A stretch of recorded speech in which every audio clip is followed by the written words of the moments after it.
Hai, Assalamualaikum warahmatullahi wabarakatuh. Kembali lagi bersama Pak Teddy di channel kesayangan kita.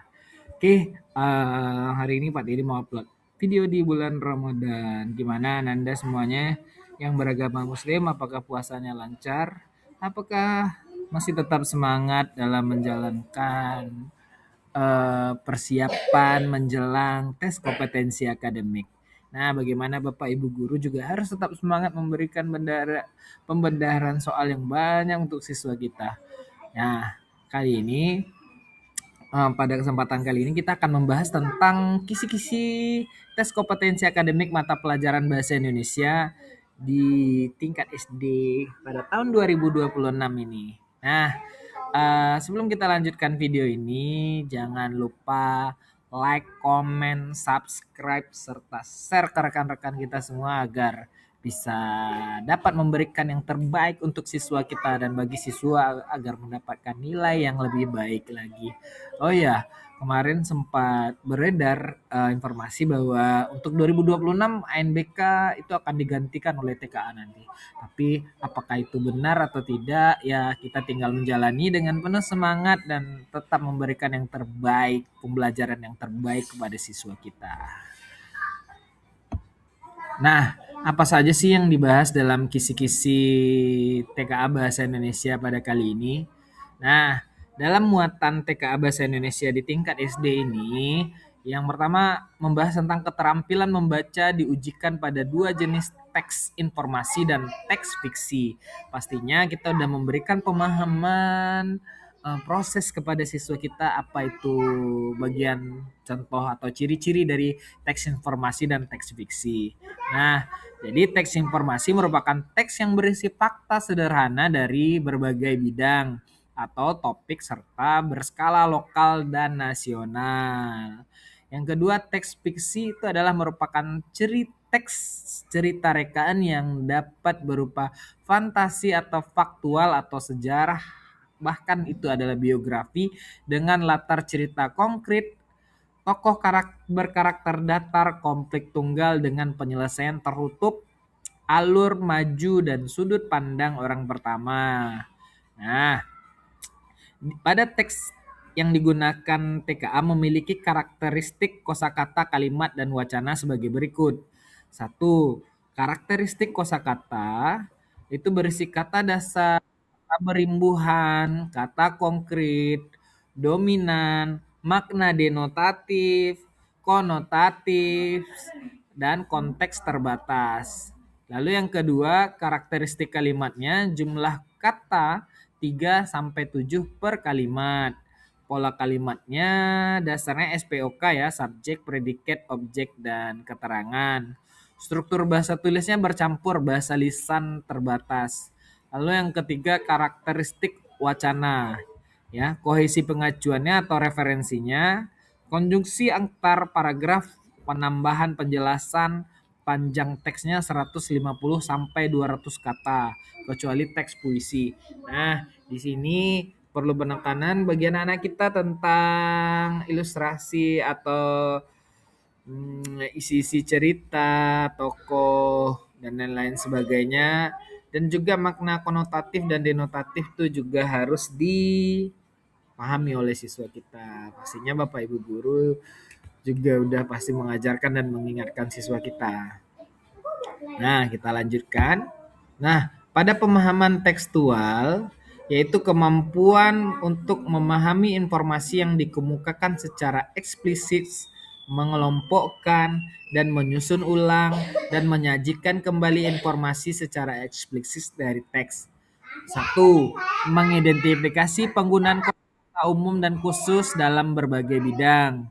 Yang kedua, mengidentifikasi objek berdasarkan kosakata yang digunakan dalam teks fiksi atau non-fiksi. Yang ketiga, menyusun kembali informasi dari teks dalam berbentuk ikhtisar atau bagan. Yang keempat, mengidentifikasi informasi tersurat dalam teks. Nah, ini udah jelas ya. Pastinya dalam soal-soal seperti ini, dalam pemahaman tekstual ini kita harus benar-benar memahami teks yang kita baca. Nah, juga tidak perlu terburu-buru dalam membaca teks tersebut karena nanti pertanyaannya materi yang akan diuji adalah berdasarkan teks tadi. Jadi kita butuh ketelitian dan kesabaran dan ketenangan juga dalam membaca teks. Yang kedua, pemahaman inferensial. Pemahaman inferensial ini adalah kemampuan untuk menarik kesimpulan berdasarkan informasi yang tersirat di dalam teks. Nah, apa yang diujikan di situ yaitu menyimpulkan ide pokok, gagasan pendukung, amanat tokoh peristiwa, dan atau nilai-nilai dalam teks. Yang kedua, menyimpulkan perubahan sederhana pada objek, karakter, dan atau latar belakang dalam teks fiksi atau non-fiksi. Yang ketiga, menjelaskan makna ungkapan yang digunakan di dalam teks. Ini udah cukup jelas sekali ya. Jadi perlu pemahaman juga dalam membacanya. Ada makna ungkapan juga perubahan sederhana pada objek, karakter, dan latar. Oke, kita lanjutkan ke yang ketiga.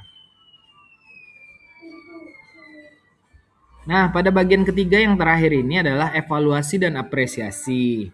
Ya, evaluasi dan apresiasi yang dimaksud di dalam kisi-kisi ini adalah kemampuan untuk membuat penilaian terhadap ide, menanggapi teks secara emosional dan estetis dengan mempertimbangkan dampaknya terhadap perasaan, imajinasi, serta penggunaan bahasa oleh penulis. Nah, apa saja yang diujikan di sini? Yang pertama adalah menilai relevansi peristiwa dalam teks dengan kehidupan sehari-hari berdasarkan pengalaman atau pengetahuan pribadi. Nah, ini misal contoh soalnya mungkin seperti ini ya.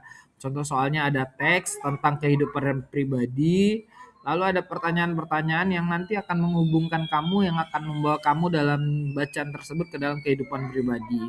Nah, berarti jawabannya akan berkaitan dengan kehidupan kita sehari-hari. Yang kedua adalah menilai kesesuaian antar unsur atau informasi dalam teks. Nah, pada bagian kedua ini soalnya itu menilai tentang apa informasi yang ada dalam teks. Yang ketiga, menyimpulkan respon emosional terhadap teks fiksi. Nah, di bagian ketiga ini ada teks, nanti ada kesimpulan dari bacaan tersebut. Nah, itulah eh, tiga subjek eh, kisi-kisi pada TKA ini. Nah, bagaimana? Apakah kalian sudah mempersiapkan diri? Ingat, sebelum kita lanjutkan ke kisi-kisi yang lebih utuhnya, jangan lupa like, komen, dan subscribe serta share kepada rekan-rekan kita semua, kepada teman-teman semua agar nantinya mendapatkan hasil yang terbaik. Nah, ini kisi-kisi bahasa Indonesia versi lengkapnya bersumberkan dari pusmendik.kemdikbud.go.id. Nah, ini ada kompetensinya, ada 3 kompetensi yang diujikan, ada pemahaman tekstual seperti yang kita bahas tadi, yang kedua ada pemahaman inferensial, yang ketiga ada evaluasi dan apresiasi. Nah, di sini nanti akan dijabarkan menjadi sub kompetensinya yang udah kita bahas tadi, lalu nanti akan dibagi ke dalam bentuk pecahan-pecahan soal ya yang akan nanti kita bisa coba jabarkan masing-masing dan memberikan pemahaman yang terbaik untuk siswa kita. Nah, begitu juga untuk siswa, bagi Ananda yang melihat ini bisa memahaminya semua. Oh, ternyata ini loh materi yang diujikan. Yang paling penting adalah ketika melaksanakan ujian TKA Bahasa Indonesia, kamu memiliki ketenangan, dapat mengelola waktu pengerjaan dengan baik sehingga mendapatkan hasil yang terbaik.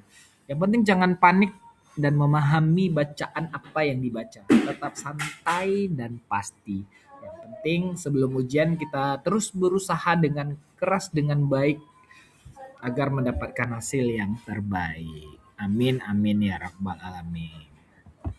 Nah, sebelum kita akhiri video ini, Pak Teddy kembali ingatkan, tetap dukung support channel pendidikan pembelajaran ini eh, karena belajar itu investasi, bukan beban. Ingatlah bahwa setiap waktu yang kita habiskan untuk belajar akan membuahkan hasil di masa depan. Semoga menjadi peserta didik calon generasi penerus bangsa yang bisa diandalkan, mampu berjuang dan memberikan yang terbaik untuk bangsa dan negara ini. Tetap cintakan negara Indonesia, tetap menjadi pribadi yang lebih baik dan menyenangkan. Tetap nikmati prosesnya dan jangan menjadikan ini adalah sebuah beban yang membuat kamu menjadi sangat takut-takut. Tapi jadikan ini adalah sebuah tantangan yang harus kamu taklukkan agar menjadi yang lebih baik lagi ke depannya. Sekali lagi jangan lupa like, comment, subscribe, serta nyalakan tanda lonceng di bawah ini. Salam sehat, salam semangat, tetap semangat ibadah puasanya. Assalamualaikum warahmatullahi wabarakatuh.